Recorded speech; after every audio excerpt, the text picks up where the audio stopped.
Hi Mark, I'm Carrie and I'm going to read No Sex, No Violence, Just Film.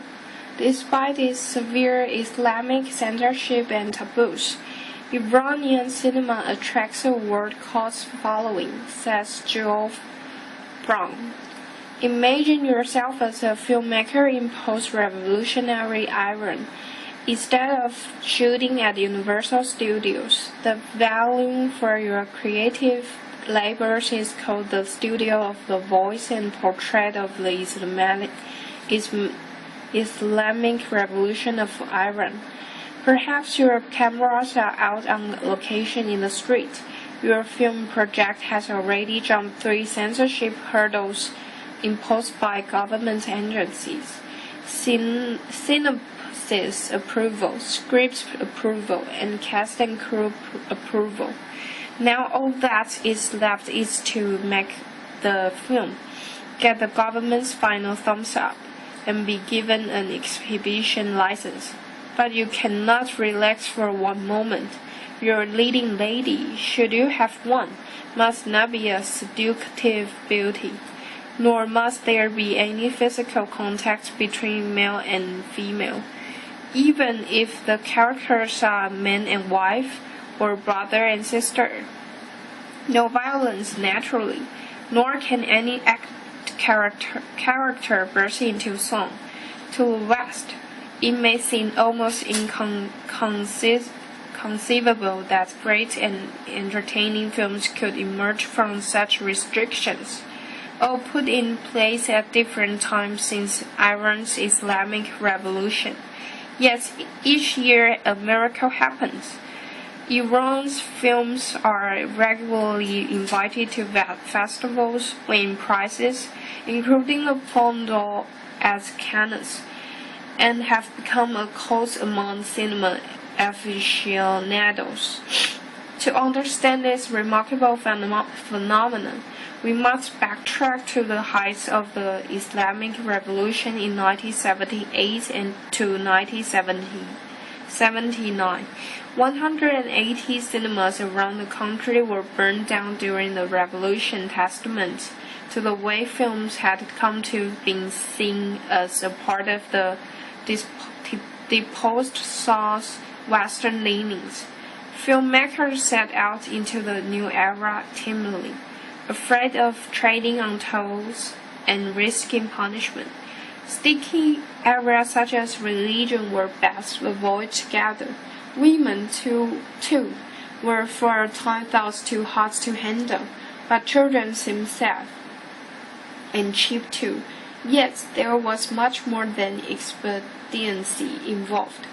Making films about youngsters' growing pains was an ideal way to do your bit for a society rebuilding itself around Muslim values.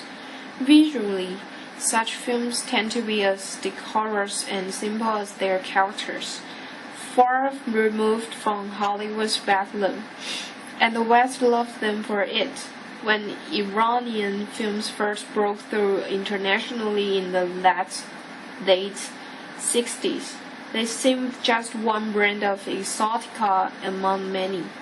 Now they appear unique, films on a human scale. They refresh our jaded eyes. Not that all Iranian cinema is classy enough to reach the West cinema festivals and art houses. They make their draws like everyone else, and a chasm sometimes exists between films aimed at a local audience and those obviously prepared to trump outsiders. The best have the potential to please both camps, such as The Apple, about 2 teenage daughters kept virtual prisoners by their father, and Paranoia can still rise up among government bodies. One part of the episode film Tales of Kish was withdrawn from the Fajr Film Festival, Iran's international showcase, because the 13-year-old heroine showed too much hair under her scarf. Despite hints at Thawne's attitudes, an Iranian film that's supinely Western ways is nowhere in sight. For all the chafing at individual restrictions, that must be a sign of artistic health. And the next article is Iran reportedly sentences film actress to 90 lashes. An Iranian court has sentenced Iranian actress to 1 year in jail and 90 lashes related to her role in an Australian-made film portraying social alienation, artistic repression, and drug use in Iran.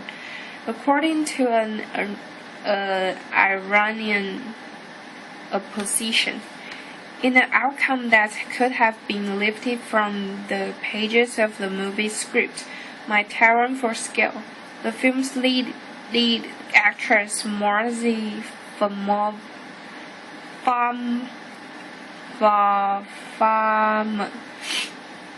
was arrested in July and received her sentence at the weekend.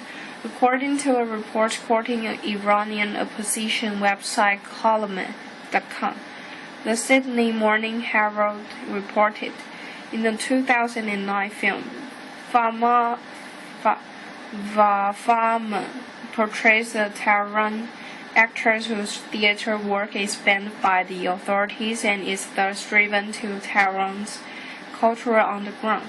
Ultimately, she contemplates whether to leave Iran for exile abroad.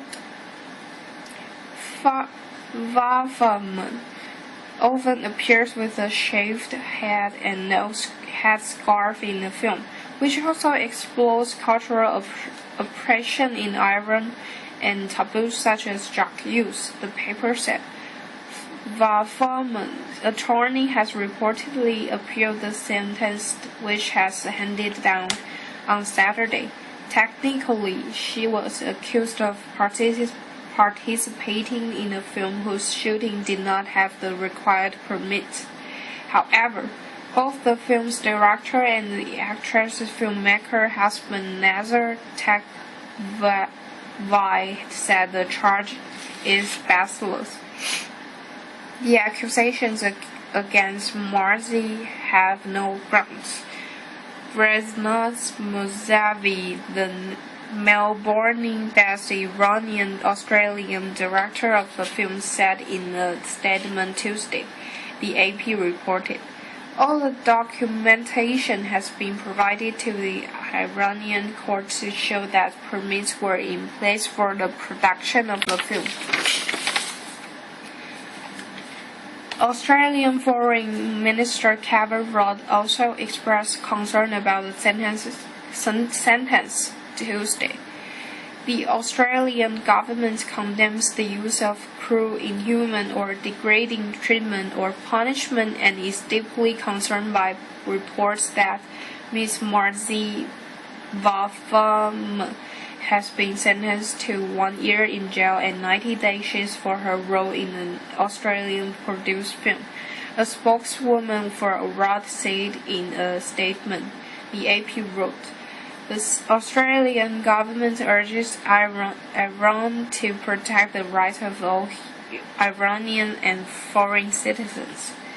Iran's Orwellian justice system has provoked past controversies. Last year, for example, Iranian courts approved a death by stoning sentence for Sakin Mohammadi Ashani, a woman accused of adultery and murder charges. Ashani's sentence was stayed, but only after a global outcry from international human rights groups. A moratorium had been declared on stoning in 2002, but the nation's Islamic court have continued to hand down stoning sentences in accordance with the strict wording of the law. On Tuesday, Iran President Mahmoud Mostinjad reportedly took his website to criticize a flogging punishment handing down to a student who had criticized him. When high-profile figures freely insult the government, I disapprove that a youth is flogged for insulting me. Mahmoud Ahmadinejad wrote at his presidential website, the Associated Press reported. Lynching sentences are not unheard of in the region. Last month, the Saudi king reportedly overturned a lynching sentence handed down to the Saudi woman who had been arrested for driving. And the next article is Egypt's most popular comedian Adel Iman, guilty of insulting Islam. Adel Iman, the verdict of a popular Egyptian comedian convicted of offending Islam has been upheld by a Cairo court, raising fears among Egyptian liberals and secularists about the Islamic tide rising since the downfall of former President Hosni Mubarak last year. Iman, one of the Arab world's most famous actors, was first convicted in February of contempt of religion, illegal under Egypt's penal code, and appealed. The case was brought against him by an ultra-conservative Islamist lawyer named Asran Mansour for 3 films Iman made in the early to mid-1990s. The titles are The Terrorist, Morgan M. Morgan, and Terrorism in Kabul. Iman, 71, played a fundamentalist terrorist in the first and a corrupt businessman in the third. Mansour accused Iman of blasphemous mocking of Muslim symbols like beards and the jilbab, a loose-fitting robe worn by some Muslims. The sentence was 3 months in jail and 1,000 Egyptian pounds, around $170. Iman's lawyers have said they will appeal the verdict that was given on the wrong legal basis. My client's films were certified, not censored, by surveillance authorities before their release to the public. Lawyer Sawat Hussein told Reuters today. Condemnations pour in from Egypt's hard world and beyond. The Egyptian Creativity Front said the ruling would limit the freedom of expression and lead to restriction on art. Author of the Yacobian Building, Ala Aswani said on Twitter that he disagrees with Iman politically, but the ruling sends Egypt back to the darkness of the Middle Ages. This is an unimaginable crime of principle in developed nations, Aswani wrote. A similar situation arose in January when a case was brought against Coptic Christian business Naguib Sawiris by Islamist lawyers for tweeting a cartoon of Mickey Mouse with a long beard and Minnie Mouse with her face veiled. The case was later thrown out. In January, Islamists won about 3/4 of the seats in Parliament, and several Islamist candidates are front-runners in next month's presidential election. The conviction of an Arab icon with a career spanning half a century has liberals seldom read. Iman's case will make any writer, director, or actor think before considering the role of a Muslim figure. Egyptian entertainment reporter Tarek al-Shinawi told Al Ahram newspaper. And cases from Richard Gere plunged Shilpa Shetty into India role, last updated as 7 o'clock and 44, 18 April 2007. India's love affair with Shilpa Shetty has gone up in flashes after a public embrace with Richard Gere. Trolls burned posters of the celebrity Big Brother winner and the American actor in protest at their behavior. Flames of hate. Miss Shetty's poster is burned in Bhopal. TV news bulletins repeatedly showed Gere, 57, kissing the 31-year-old actress during an AIDS awareness rally.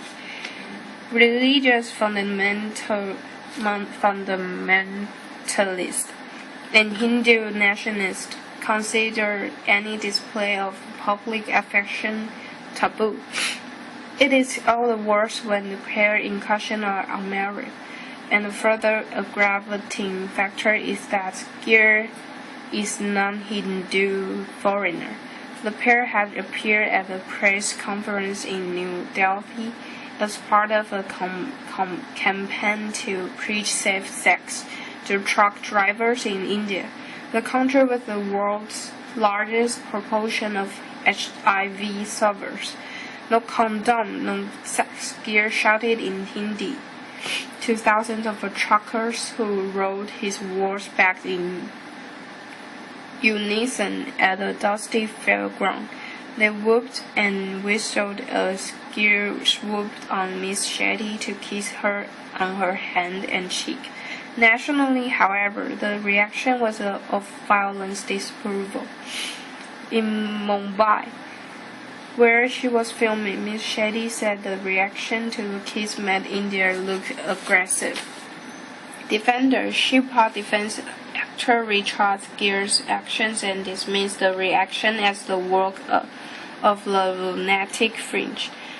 In a live interview from Mumbai with GMTV's Penny Smith, the Bollywood star defended actor Richard Gere for kissing her repeatedly and said, "Oh my God, so much has been blown out of proportion." Shetty told GMTV presenter Penny Smith, "I think too much has been made out of something that was really quite unimportant. He was trying to strike his dance pose from Shall We Dance, his previous movie, and he kind of, just bent over me and he kissed me on cheeks. I mean, that was it." Then they kept playing and replaying it on the channels, and people didn't even know why we were there, and that kind of saddened me and infuriated me. People never even talked about the issues. She said she held a press conference in India after the protest took place to explain what happened, and she claimed that the sensible media now released what they had done. When asked by Smith if she was worried, Shetty said she was more concerned for Gere because he's someone who doesn't belong to my country, and she hoped the Indian public would respect the work he has done there for HIV and AIDS. She added, "We must stand up and appreciate that and not digress from the main issue." And the following is my answer to the question. Question number 1 is, what are the strengths of Iranian films compared to ones from Hollywood? I think although Iranian films have so many kinds of restrictions, They still express much more important messages that people used to ignore in those movies. Unlike movies from Hollywood, we can get to know Iranian culture, their living style, religion, and some social issues that they have through the movies. They focus more on discovering the black side of the society instead of filming the theme of love or action. For example, it has mentioned one of the best films, The Apple, in the article. The main theme that the director wanted to express is that there are no equal rights of girls and boys in Iran.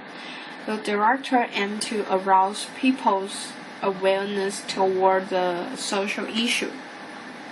After the audience watching the movie, they will think about the implication of the movie instead of enjoying it merely and getting nothing but just happiness.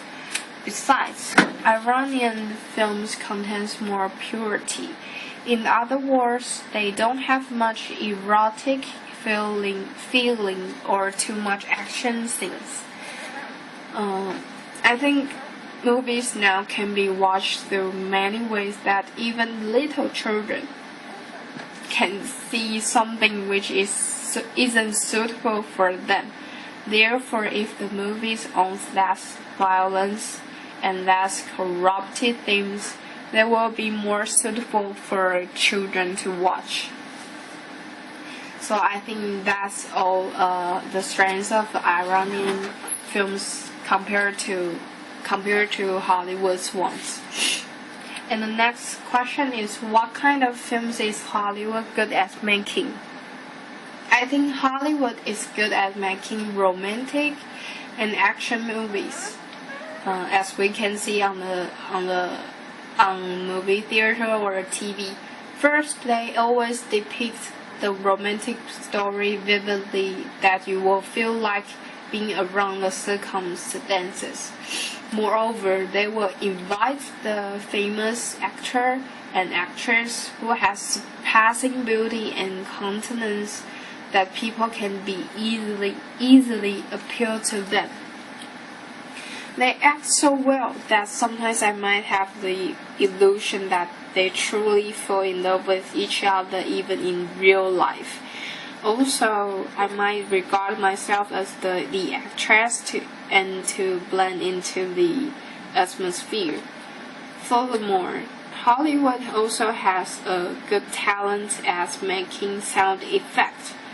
They have super professional crew to arrange music to specific plot or scene that will make the audience feel more vividly. The other is action movie, which I usually enjoy with.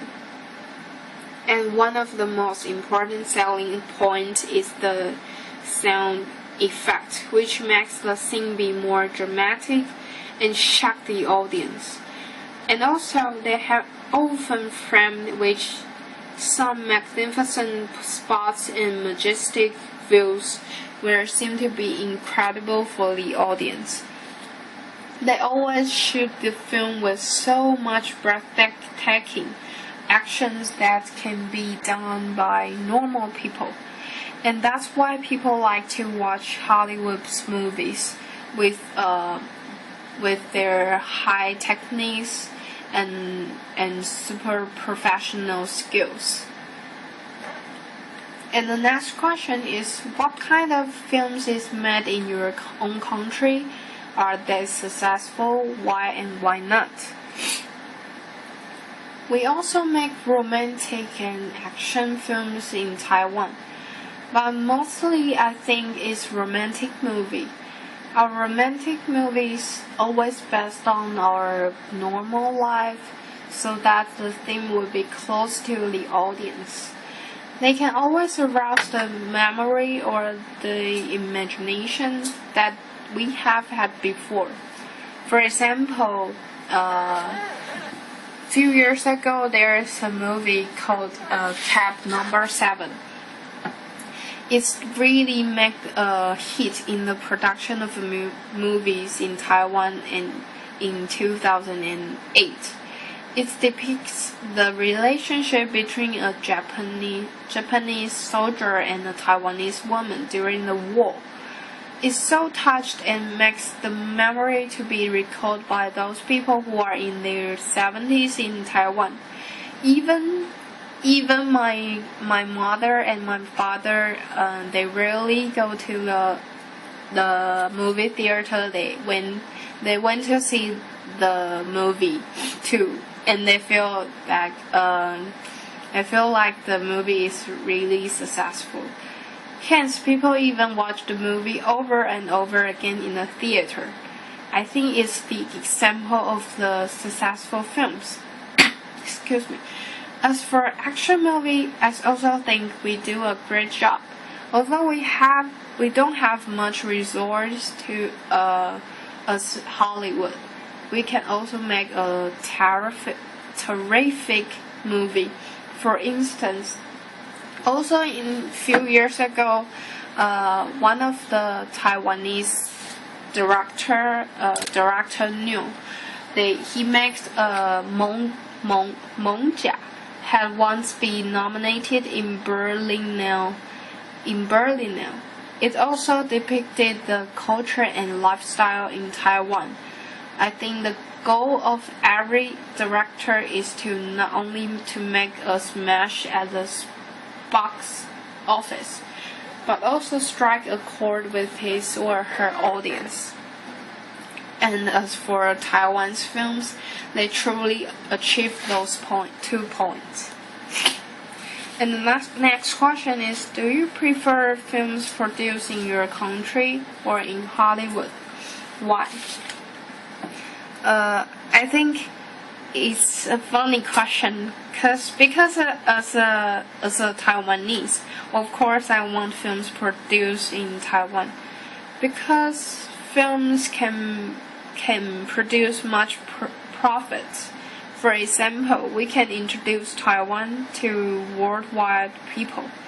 Although Taiwan is one of the important cycles in the world, there are still many people don't recognize Taiwan, and they will always regard Taiwan as Thailand or a province of China. And it's really frustrated that you heard that. So I consider films are great tools for us to popularize Taiwan all over the world. And also, if we produce films in our country, we can introduce our country to our country people. Although we are Taiwanese, we don't much familiar with many places like the east side and the culture in that area. So I think film producing in our country is better, and also our films can be nominated in many awards that not only in Hollywood. We can also make a good movie in our country. And the next question is, do you think Hollywood has too much power? If so, how can that be changed? I think yes, Hollywood truly has great power in movie production. Because they have great many sources, and since they were built well developed in 1920s, and they also have great talented directors, so they have much power than other movie productions. And also, Hollywood is every director's dream. So they always produce movie in order to get in to Hollywood. I think, and there is another reason is that they have great finance support.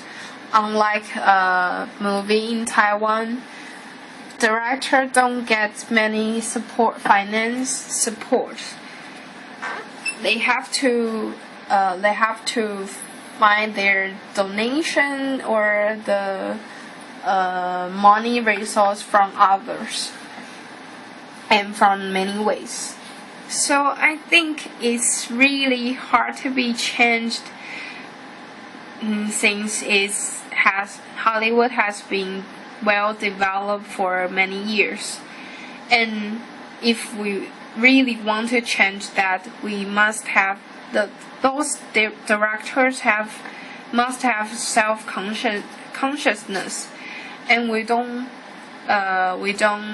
we should have our own thoughts instead of following those famous directors' ways or Hollywood's movie style blindly.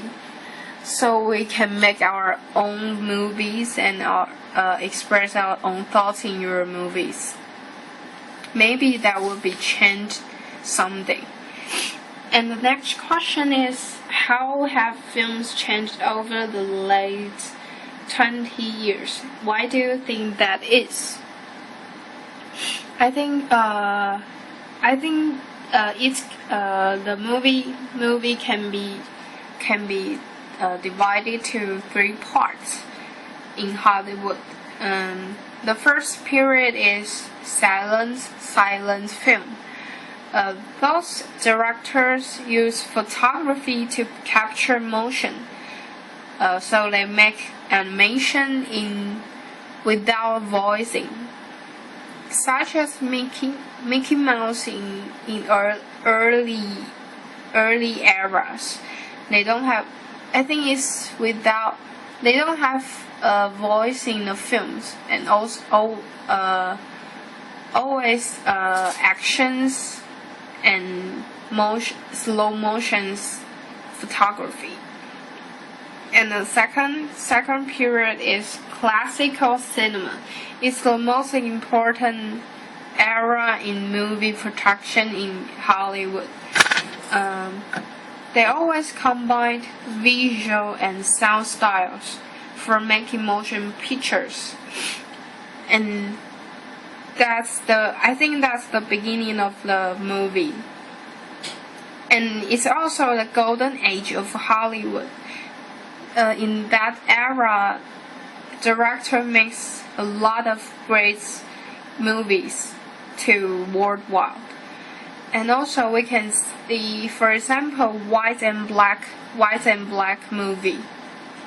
That means there's no color in the movie, and we just use white and black to take on the movie. And it's also used a narrative style to produce the movie. That means it's a mime movie.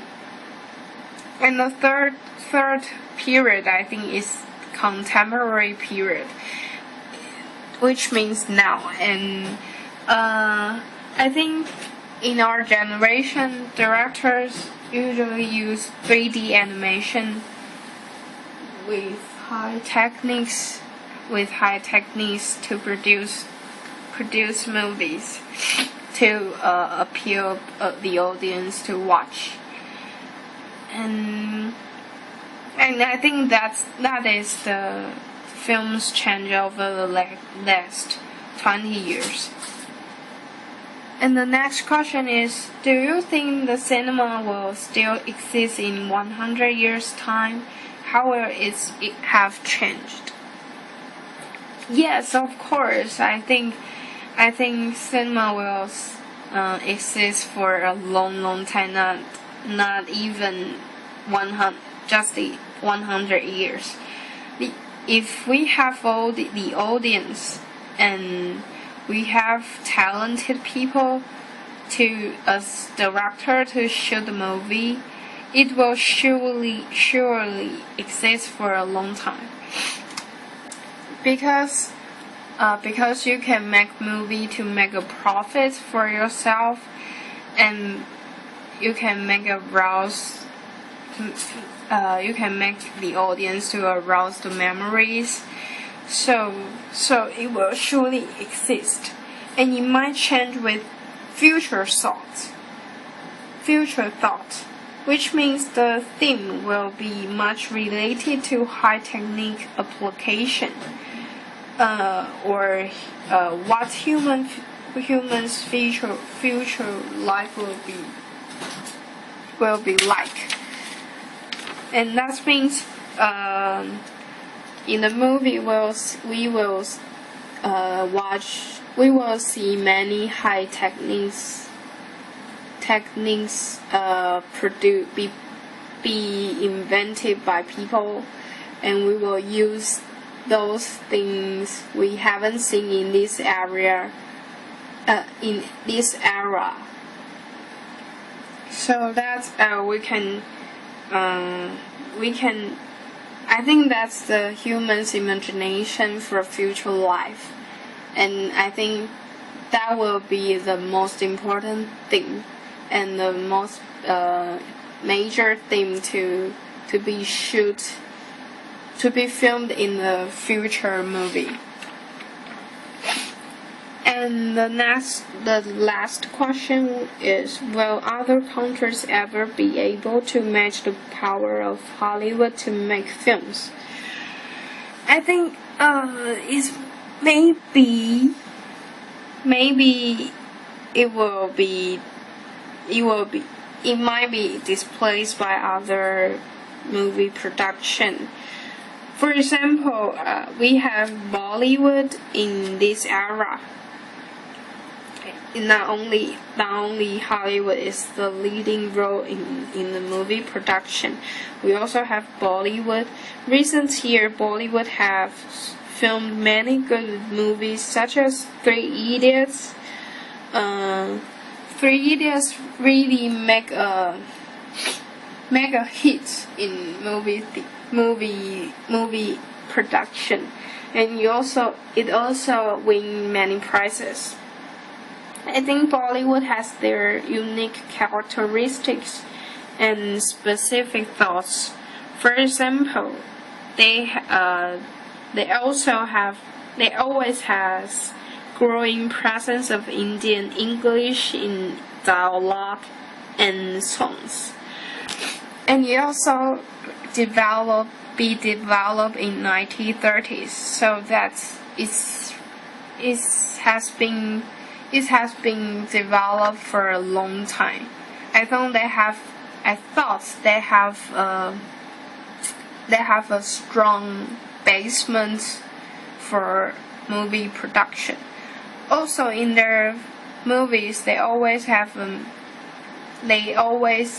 is musical films that influenced Hollywood movies as well, because they will produce many popular music, and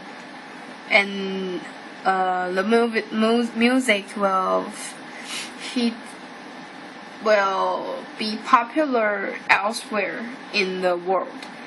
And also they will have many dance in Bollywood's movie. As I thought, for many Bollywood movie, I always think their dance is so charming, and their actress and actors always are appeal to me. So that's I think there is a possible for Bollywood to be the next leading role in movie production. Yeah, and that's all my questions. Thank you, Mark.